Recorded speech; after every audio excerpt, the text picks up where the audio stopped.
Yo, what's good, y'all? I was gonna start off the video saying we've been doing good, which we have.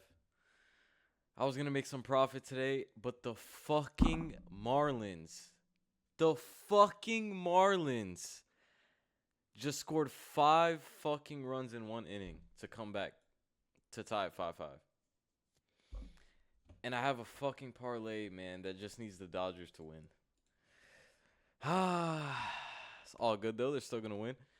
Anyways, I just wanted to go over a couple more breakdowns. Last week was Connor Benn and Chris Eubank Jr. Let me go find it. We actually did pretty good on that card. We made a actually this day I was down a couple units because I did some dumb bets. I'm not gonna lie. Fight not to go the distance. I'm never, bro. If you see that in my parlay, bro, it's not my parlay because I'm never putting that shit in a fucking parlay ever again. Just know that. But anyways, we went 3 for 5 on this card. The two people that lost were our least confident picks. So our locks, pretty much, yeah, easy wins. Well, I can't say easy for Chris Eubank Jr. Man, Connor Benn looked fucking good as fuck. Just like I predicted. Bro, I literally said Connor Benn was going to do good the first 4 rounds. And then the 5th round, Chris Eubank was going to put it on. And that's exactly what happened. Like, dead ass. You saw in the 5th, like, Chris Eubank started finding his rhythm. But what a fucking dog fight. And what a win from Chris. Connor looked good as well, man. Connor's going to get better. He's only 28. So, best of luck to him. Anthony Yard, pretty easy decision win. We had him by KO, but I guess he just fucking... He didn't really put the pressure on that I thought he was. But it's all good. Anthony Yard won, and Vidal Riley, probably the biggest lock of the card. This shit was too easy for him. They got to start giving him better competition because that shit is too easy. Aaron McKenna lost or won against Liam Smith. Like I said in my breakdown, I had Liam Smith, but Liam Smith doesn't fucking throw. So that's exactly what happened. He didn't throw this fucking fight. He's ass, bro. He's ass. We're never betting on him again. Chris Billiam Smith. This is the only one I really fucked up because I feel like Smith is I was maybe too harsh on him because I called him shitty, and maybe I was too overconfident on Glankton, but it is what it is. Still, like I said, our locks hit for this card, and now we have a crazy weekend ahead of us. We have Canelo versus Skull on Saturday, and we have Garcia versus Romero on Friday, man. Just a lot of potential to be made this weekend. Let's fucking go. We're going to get into the breakdown right now. Sorry for the long intro. Let's get into the first fight, man. Ryan Garcia versus Romero. Bro, you cannot convince me Romero is going to win. All right? You cannot. And... yeah, bro, like, this dude is ass, bro. This dude is ass. All right. There's no way he wins unless he lands a lucky punch. But like I said, everyone can land a lucky punch. You know, everyone has that chance. So, yeah, it's just Ryan Garcia all day. He's faster. He has better boxing, better defense, which is crazy to say because Ryan doesn't even have the best defense. And it just goes to show how ass Rolly is. Bro, Rolly was getting beat the fuck up by Buejito, bro. Like, this nigga was... Bro, how old was he? Bro, 42 years old, bro. And you're getting... I think he was up on all scorecards. And then you get a bad stoppage, bro. Like, yo, this was the worst performance I've ever seen in my life. He was a minus 1,000 favorite. Yeah, bro, this nigga's trash, bro. There's no... I gotta stop saying that, bro. But there's no there's no way you can convince me. All right, there's no way you can convince me. It's Ryan Garcia all the way. He's gonna land that left hook easy as fuck. If you see Rolly throw, everything is wide open. He's easy to back up. If you apply pressure, he's easy to gain respect from. Like, bro, there's nothing like... I don't even know, bro. Like, Rolly lost the last 3 of his fights. Again, I'm not counting the Buejito win, bro. I'm not counting that shit, bro. I don't give a fuck. So he lost the last four. No, last 3 out of 4 of his fights. He beat Manuel James, but like, bro, Manuel James is ass. Um, and yeah, man, he hasn't had a solid win in 4 years almost. What makes me like? What makes people think he's gonna beat Ryan? I don't even think if anyone's on. I don't think anyone's on Rolly, but if there are people on Rolly, man, they're smoking something bad. Let's go to the next fight. We got Devin Haney versus Jose Ramirez. Devin Haney, pretty sure you guys know who Devin Haney is, coming off of a knockout loss. Loss. Not a no contest. Not a win. Wait, they counted it as a win? I thought it was a no contest. Oh, it is a no. Okay. Not a no contest, nigga. A loss, bro. This nigga lost. He got embarrassed. Yeah. But he's very technical boxer. He looked very good against Lomachenko. Devin Haney's a really good boxer. I just think he's bad at he's bad at receiving pressure. Pause. There was not even a pause needed for that, but fuck it. Yeah, I just think his back foot fighting game isn't as good or wasn't as good for the Ryan fuck. It isn't good enough for Ryan Garcia.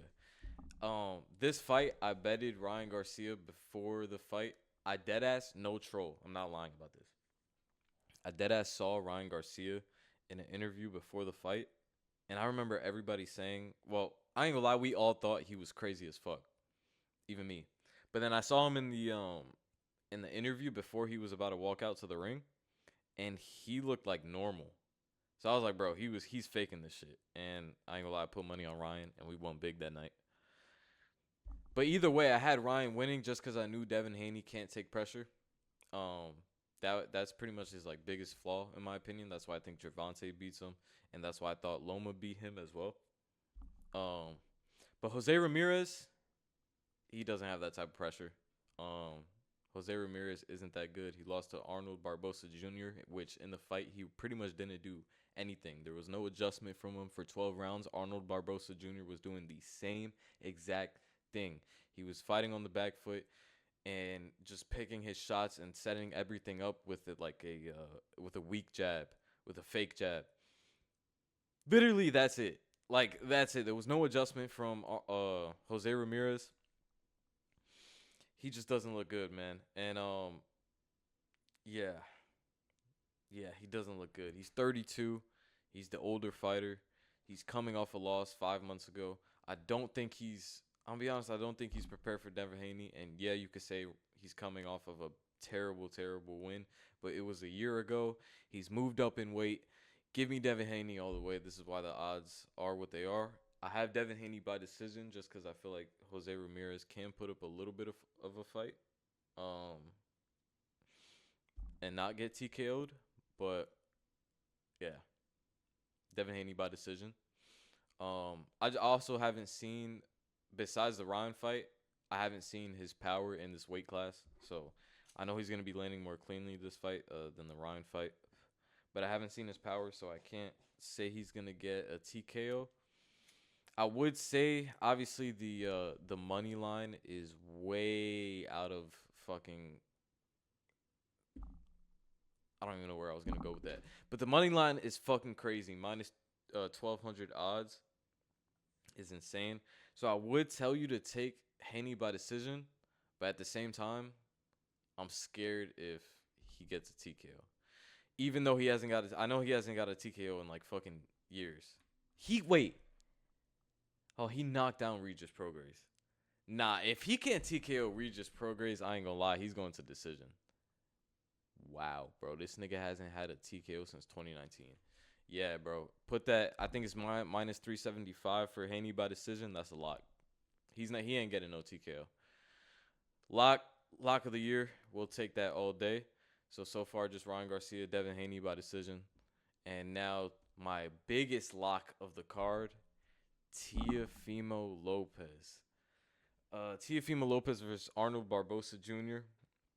We mentioned him earlier on in the video. But Arnold Barbosa Jr., I'm going to be honest. Like I said, in boxing, sometimes you have to look at these fights or break down these fights without looking at records.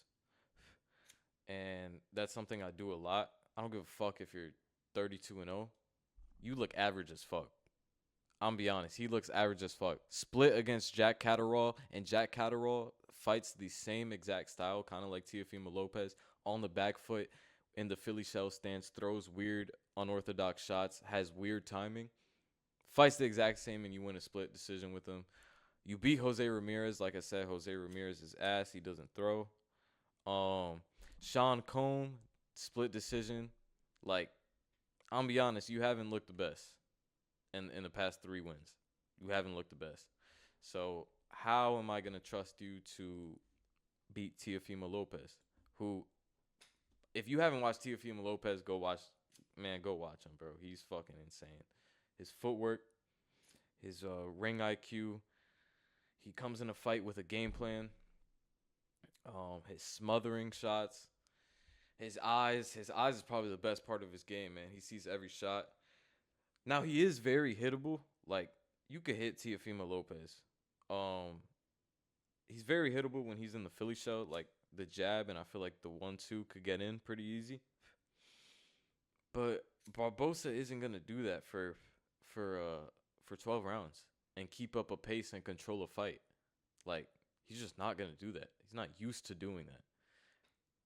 Again, he did it in the Jose Ramirez fight, but in the fight with Steve or with Jack, he was not controlling shit.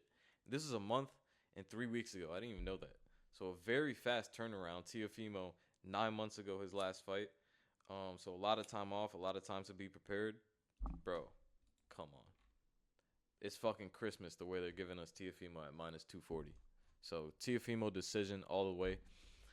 Check the Tapology picks right here. We got Garcia, TKO round 4, Haney by decision, and Lopez by decision. So that's pretty much the breakdowns. Not too in depth because I feel like this is easy. You know, I feel like this is one of the easier cards. I feel like Canelo versus Skull. Well, no, that one's easy too. Yeah, honestly, bro, this whole weekend is easy as fuck. Like, if you don't make money this weekend, what are we doing? Y'all gotta subscribe, man. I gotta subscribe because this weekend looks easy as fuck. We have Canelo versus Skull. Also on this card is Martin Bacol. I just found out about this guy when he stepped in on short notice against Joseph Parker. I seen like his last 3 fights after that, or when I found out about him. I'm very iffy on him. So I don't know who's going to win this fight. I don't know who this guy is at all. But he's a very big underdog. I will be breaking this card down as well. That will be posted on later in the week. But yeah, man. That's pretty much my breakdown for the Ryan Garcia and Rolly fight. It's going to be interesting watching it in Times Square. That's going to be fucking interesting as fuck how they do that with just production, security, seating. Like, I just really wonder how that's gonna look. But it will be very fun to watch, and I'm glad it's happening at 7 p.m. because the last like 3 cards I've had to watch at my fucking job. So I hate doing that. I just want to chill and watch the card, and I'm glad I'm able to do it with this card. So yeah, it should be a fun, exciting weekend. Let me check if the Dodgers are up, man. Let's end off the video on a good note. Oh my god. Fuck, man. They gotta win, man. Alright, they gotta win. Alright. That's it for the video. Like and subscribe. Turn those noties on. We're gonna get these breakdowns out by Friday. Or sorry, by Thursday. That way you guys can put them in. And yeah. Hope you guys enjoyed.